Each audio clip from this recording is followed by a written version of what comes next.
Assalamualaikum warahmatullahi wabarakatuh. Kita di penghujung tahun dan segera berganti tahun berikutnya. Selama setahun kita dibekap oleh berjuta kelebatan kata-kata. Bermil-mil rangkaian kata meluncur dari mulut kita. Penjajahan kata-kata kembali akan terulang dalam tahun 2021. Pengalaman mengajarkan kita betapa banyak kata-kata yang berhamburan, bahkan kerap menanggalkan makna yang sesungguhnya. Dalam catatan Sirah Nabawiyah, baginda Nabi besar Muhammad SAW membutuhkan sekian tahun untuk menyudahi perlawanan kaum penganis yang berasal dari kaum musyrikin. Beliau hingga akhir hayat tiada henti berjuang dengan sekuat daya dalam menghadapi para pengkhianat seperti Abdullah bin Ubay bin Salul yang kerap kali berkeliaran di majelis-majelis kaum muslimin.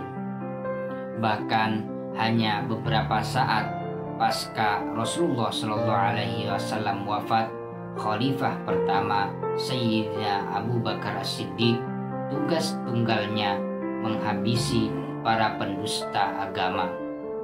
Mereka adalah para pengkhianat yang bebas bertahun-tahun dalam lingkungan ketiak kepalsuan. Di negara kita pula sama, banyak berkeliaran para pembawa agama yang tidak bijaksana di dalam membawa ajarannya. Dia berfatwa sesuai dengan pendapatannya. Dia berteriak sesuai naluri birahinya. Dia perjualbelikan ayat dan hadis untuk kepentingan kelompoknya. Dia tabrakkan agama dengan negara. Dia kafirkan negara. Dia campakkan nasionalisme dan Pancasila yang sudah kita sepakati bersama. Dia tidak khawatir saat membajak agama akan terkena durinya. Kata-kata kriminalisasi tokoh dan ulama membanjiri media massa. Dia menuntut orang taat konstitusi, tapi dirinya lari dari hukum yang semestinya menimpa pribadinya. Begitu pula sebagian dari para politisi kita juga, malah sanatnya yang sudah diketahui oleh rakyat, tetapi tetap membusungkan dada saat berbuat kesalahan. Terkadang membela sana-sini tanpa kepastian logika yang rapi. Tak sedikit pula untuk kepentingan kelompok, mereka menelanjangi diri sendiri dengan mengaku jujur dan membela HAM, meski sebenarnya berdusta dan tidak sesuai dengan hati nuraninya. Manusia paling durjana di sisi Allah adalah yang tanpa malu-malu berbuat kesalahan, tetapi justru sangat bangga diri dengan dosa-dosa yang ada pada pribadinya.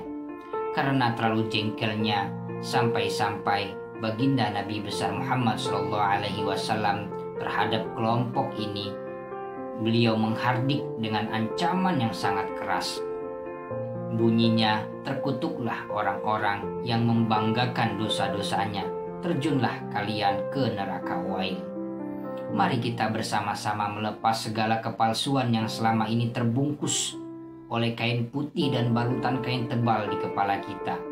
Jangan nodai simbol agama dan rusak kesepakatan kita bersama di negara kesatuan Republik Indonesia. Sungguh betapa merananya kita kalau harus dipimpin oleh orang atau kelompok yang tega membawa kita dalam pertikaian dan kehancuran. Sebenarnya apa yang diteriakkan sebagai anak bangsa ini sudah bertahun-tahun menjadi jeritan batin terdalam rakyat Indonesia.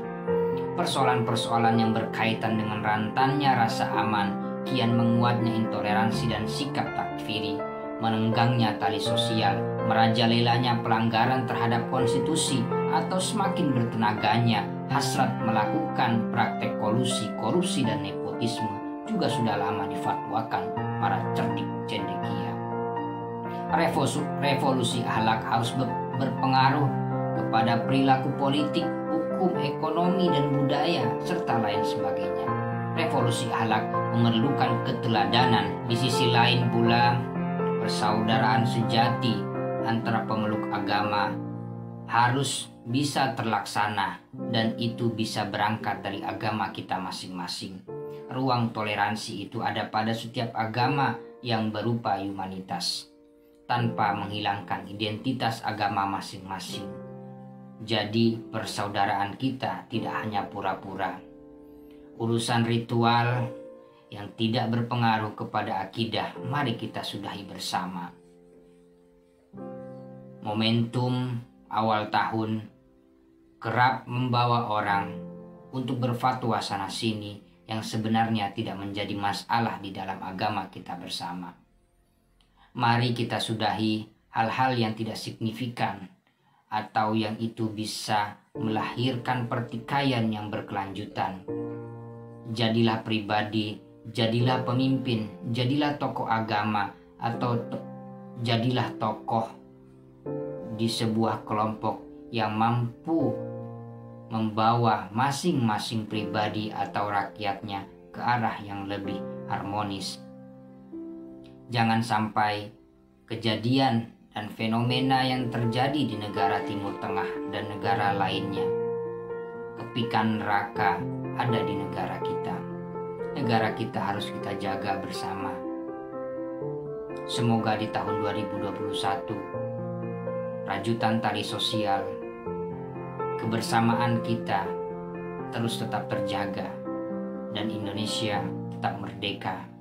Kebinekaan Tunggal Ika tetap menjadi slogan kita bersama. Indonesia tidak hanya milik agama Islam semata. Agama-agama yang ada di Indonesia berhak memilikinya, menjaganya, dan merawatnya. Walaupun umat Islam mayoritas di negara kita, tetapi kita pula sebagai mayoritas tidak boleh angkuh dan sombong. Bahkan terkadang kita menihilkan dan menafikan eksistensi dan seakan-akan agama lain atau penganut agama lain serta kelompok ras suku dan lain sebagainya tidak memiliki. Akhirnya yang timbul dalam pribadi kita adalah seakan-akan Indonesia harus semuanya distempeli oleh simbol-simbol keislaman. Wahai kita semua, mari kita menggunakan akal kita di dalam beragama dan bernegara, serta pula kita menggunakan hati untuk membangun kebersamaan, toleransi antar umat beragama, toleransi antar suku satu dengan yang lainnya, agar tercipta kohesi sosial, agar tercipta pula kemesraan di antara kita. Sekian dari saya. Terima kasih. Wassalamualaikum warahmatullahi wabarakatuh.